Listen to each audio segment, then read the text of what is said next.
흑해의 전략적 요충지인 세바스토폴 해군기지가 우크라이나의 정밀 타격으로 인해 군사적 기능을 상실해가고 있습니다. 군사 전략가들은 군사 자산 자체와 그 자산을 유지할 수 있게 만드는 기반 시설을 명확히 구분합니다. 군함은 단일 자산에 불과하지만 그 군함을 유지하고 보수하는 드라이도크, 즉 건조도크는 자산을 가능하게 만드는 핵심 기반 시설입니다. 군함 한 척이 파괴되면 러시아는 하나의 무기를 잃는 것에 그치지만 드라이도크가 파괴되면 현재뿐만 아니라 분쟁이 이어지는 내내 동일한 계열의 모든 무기를 유지하고 관리할 능력을 상실하게 됩니다. 우크라이나는 이 두 가지 모두를 표적으로 삼아왔습니다. 언론의 헤드라인은 군함 격침 사건들이 장식했지만 기반 시설에 대한 타격은 그보다 훨씬 더 중요한 영구적인 전략적 효과를 낳고 있습니다. 러시아가 이번 분쟁에서 잃은 군함들은 이론적으로 대체가 가능합니다.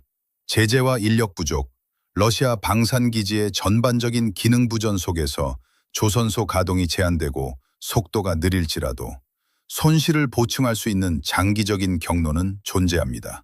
그러나 세바스토폴의 드라이도크, 잠수함 정비시설, 해군 공학단지, 수중 기술 시스템 등 해군기지 인프라는 이번 전쟁이나 다음 전쟁이 진행되는 그 어떤 시간대 안에서도 대체가 불가능합니다. 천해의 천연 항구를 흑해에서 가장 강력한 해군기지로 전환시킨 이 시설들은 러시아 제국이 건설하고 소련이 확장했으며 러시아 연방이 현대화한 수세기에 걸친 투자와 전문 지식의 결정체입니다. 대규모 지상전을 치르며 전방위적인 제재를 흡수하고 숙련된 엔지니어들의 해외 유출을 겪고 있는 현재의 러시아로서는 수년 또는 수십 년 안에도 이를 재건할 수 없습니다. 우크라이나가 이 기반 시설을 점점 더 높은 정밀도로 반복 타격함에 따라 세바스토폴 해군기지에서 불탄 것은 단순한 금속과 연료가 아니라 흑해에서 함대를 운영할 수 있는 러시아의 물리적 기반 그 자체였습니다. 블라디미르 푸틴 러시아 대통령은 크림반도가 안전하고 해군기지는 난공불락이라고 판단했으나 이는 사실과 달랐으며 이로 인한 대가는 러시아가 감당할 수 있는 수준을 넘어섰습니다.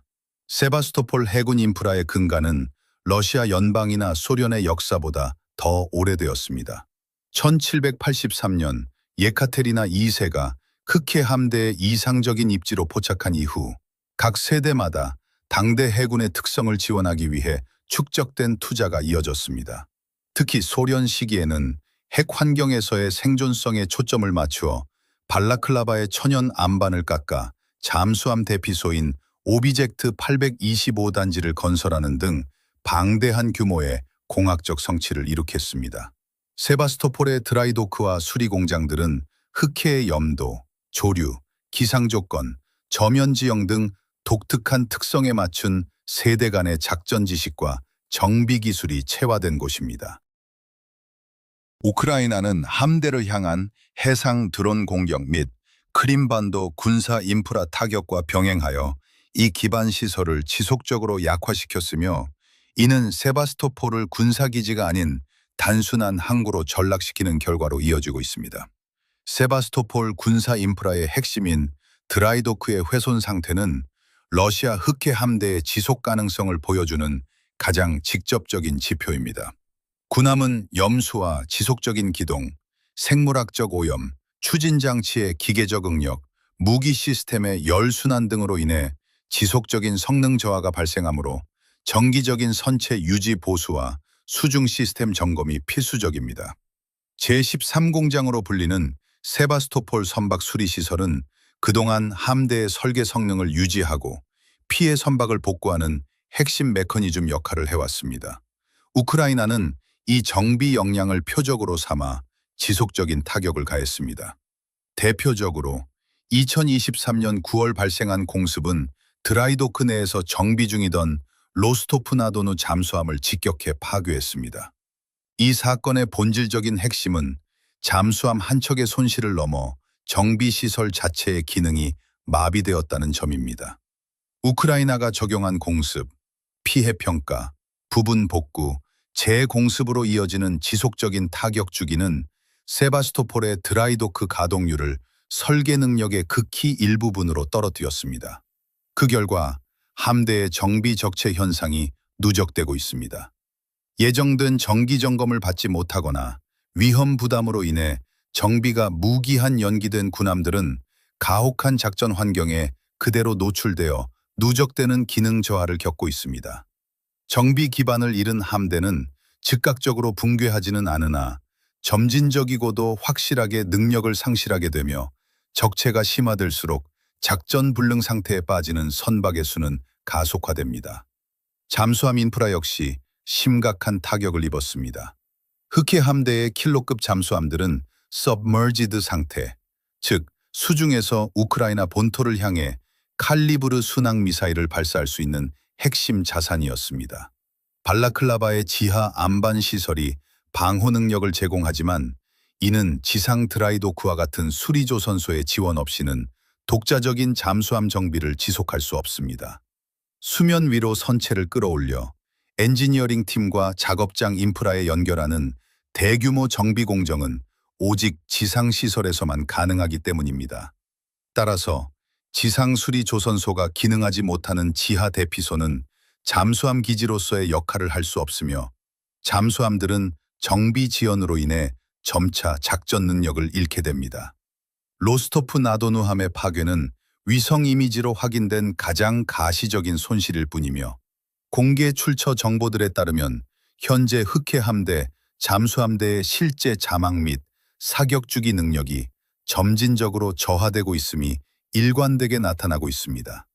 위성 사진이나 타격 보고서에 드러나지 않는 더 심각한 손실은 전문 인력의 유출입니다.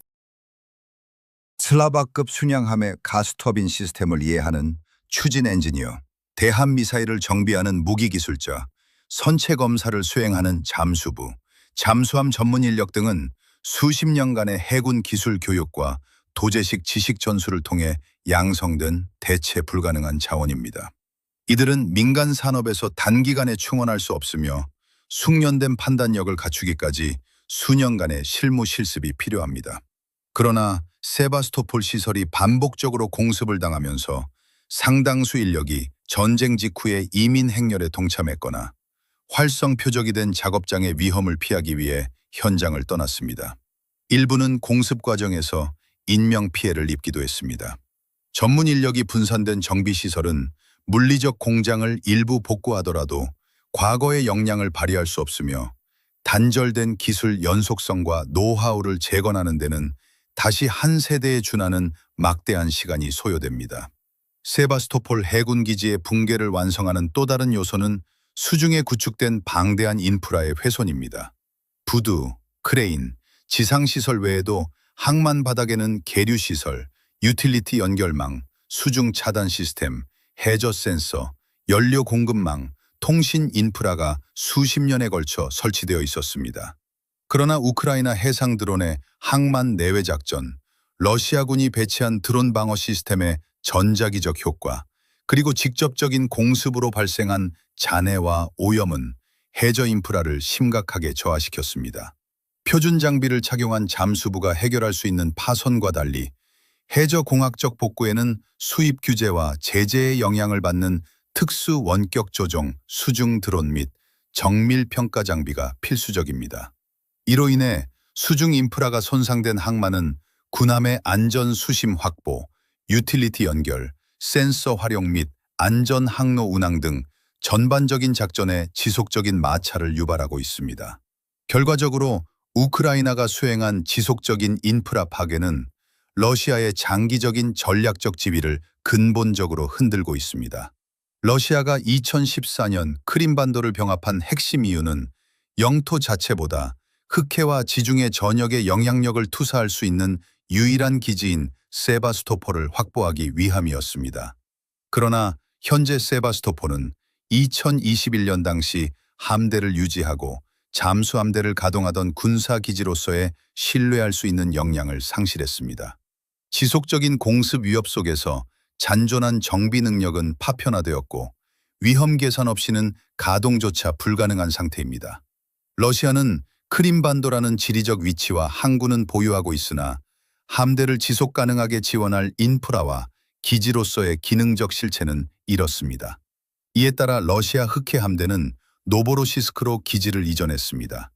이는 노보로시스크가 더 우수한 기지여서가 아니라 세바스토폴이 더 이상 함대를 안전하게 지원할 수 없기 때문에 내린 임시 방편이었습니다. 기지 이전은 즉각적인 생존 문제를 해결했을지언정 더 가혹한 전략적 문제를 낳았습니다. 적절한 기반 시설이 없고 우크라이나가 제해권을 다투는 해역에서 정비 상황이 갈수록 악화되는 함대는 작전 능력을 갖춘 해군 군사력이 아닌 다음 공습을 기다리는 표적들의 집합체로 전락했기 때문입니다. 현재 블라디미르 푸틴 러시아 대통령이 복구할 수 없는 것은 단일 군함이나 무기 체계가 아닌 세바스토폴 해군 기지가 정상 기능하는 상태 그 자체입니다. 지속적인 타격 위협 속에서는 드라이도크 건설을 진행할 수 없고 숙련된 정비 인력을 다시 모으는 데는 수년이 걸리며 제재로 인해 특수 수중 장비와 전문 지식에 접근하는 것도 불가능합니다. 러시아 당국은 제도적 반사작용에 따라 재건 계획을 발표하고 예산을 할당하며 법령을 발행하고 있지만 드라이도크와 누적된 정비 적체는 법령이나 예산 발표만으로 해결되지 않습니다. 크림반도를 전략적으로 가치 있게 만들었던 유일한 자산인 해군 기지가 파괴됨에 따라 현재의 크림반도는 군사적 의미가 급감한 채 막대한 방어 비용과 경비만을 요구하는 고비용 점령지로 남게 되었습니다. 이상으로 뉴스 리포트를 마칩니다. 지속적인 심층 보도를 원하신다면 채널 구독을 부탁드립니다.